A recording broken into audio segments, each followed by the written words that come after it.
যারা বলেন ভিডিও বানানোর জন্য টপিক খুঁজে পাচ্ছি না, অথবা কোনো কারণে কিছুদিন গ্যাপ যাওয়ার পরে কনফিডেন্স হারিয়ে গেলে ভিডিও বানানোর জন্য টপিক খুঁজে পান না, ওনাদের জন্য আমার আজকে ভিডিওটি। অথবা যারা ক্যারিয়ার হিসেবে নিতে চান কিন্তু লং টাইম কি ধরনের কন্টেন্ট দিয়ে টিকে থাকবেন, অথবা পেজ ওপেন করার সময় কোন ক্যাটাগরিটা দিলে আপনার জন্য সবচেয়ে বেশি ভালো হয়, পুরো ব্যাপারটা নিয়ে আজকে কথা বলবো।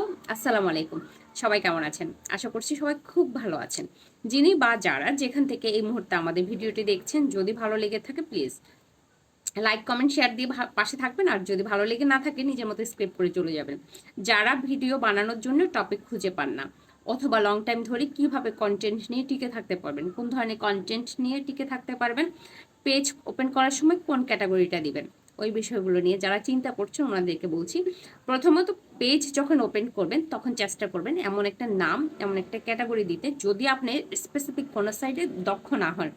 ধরেন যারা বুটিক্সের কাজ করে ওরা ওই ধরনের একটা ক্যাটাগরি দিচ্ছে, যারা ট্যাগ ভিডিও বানাচ্ছে, যারা এডুকেশনাল ভিডিও বানাচ্ছে, ওনারা একটা মানসিক প্রস্তুতি নিয়ে নামছে।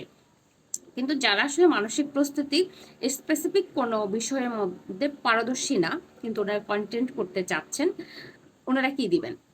আপনারা নামটা এমনভাবে দিবেন যেটা দিয়ে স্পেসিফিক কোনো ক্যাটাগরি বুঝাচ্ছে না। কারণ আপনি কিন্তু নির্দিষ্ট কোনো সাইডের উপর মানসিক প্রস্তুতি নিয়ে নামেন না যে আপনার কন্টেন্টগুলো এই ক্যাটাগরির হবে, এই টপিকের উপর হবে, এই রিলেটেড হবে। ওনারা নামটা এমনভাবে বাছাই করবেন যেন নির্দিষ্ট কোনো ক্যাটাগরি না বোঝায়। ধরেন cooking house, cooking shop, travel, tag, education, এই ধরনের কোনো অপশন দিবেন না, অন্য নাম দিবেন যেটা দিয়ে স্পেসিফিক কোনো ক্যাটাগরি বোঝানো যায় না। সেক্ষেত্রে কি হবে, সব ধরনের অডিয়েন্স আপনার তৈরি হবে, সব ধরনের অডিয়েন্সের সমন্বয়ে আপনার একটা ভালো ভিউ আসবে। এটা করতে পারেন প্রথম অবস্থায় পেজের যখন নাম এবং ক্যাটাগরি চুজ করেন তখন।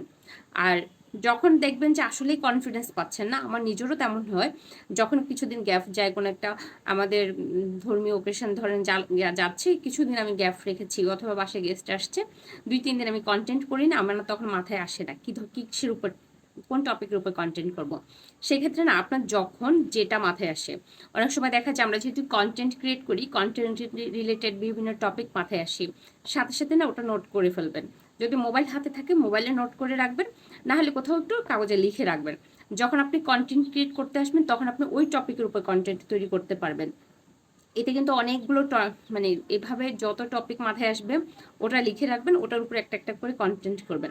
কন্টেন্টটা মূলত কি, কোনো একটা বিষয়ের উপরে, অথবা কোনো কিছু মানুষকে বোঝানো, অথবা আপনার সবাই তো শিখাতে আসে না, কেউ কেউ এমনিতেও আসে বিনোদনের জন্য আসে। আপনি একটা রান্না করছেন, অথবা আপনি একটা ভালো কাজ করছেন, অথবা আপনি একটু গার্ডেনিং করছেন, এটাই তো। আমার মনে হয় 3 মিনিটের একটা কন্টেন্ট তৈরি করার জন্য আহামরি কোনো হ্যাসেল আপনাকে পোহাতে হয় না, শুধুমাত্র দরকার আপনার কনফিডেন্স। একটু কনফিডেন্স থাকলে যে কোনো টপিকের উপরে আপনি সুন্দর একটা কন্টেন্ট খুব সহজে তৈরি করে ফেলতে পারেন। 3 থেকে 3.5 মিনিট, 4 মিনিট, যে যে ধরনের কন্টেন্ট দেন, মিনিমাম তো 3 মিনিট পর্যন্ত দেয়, সেই জন্য আমি 3 মিনিট নিয়ে কথা বলছি। যারা ডেলি লাইফ ব্লগগুলো করেন এরা কিন্তু 20 মিনিট 25 মিনিটেরও কন্টেন্ট করেন। ধন্যবাদ সবাইকে, ভালো থাকবেন।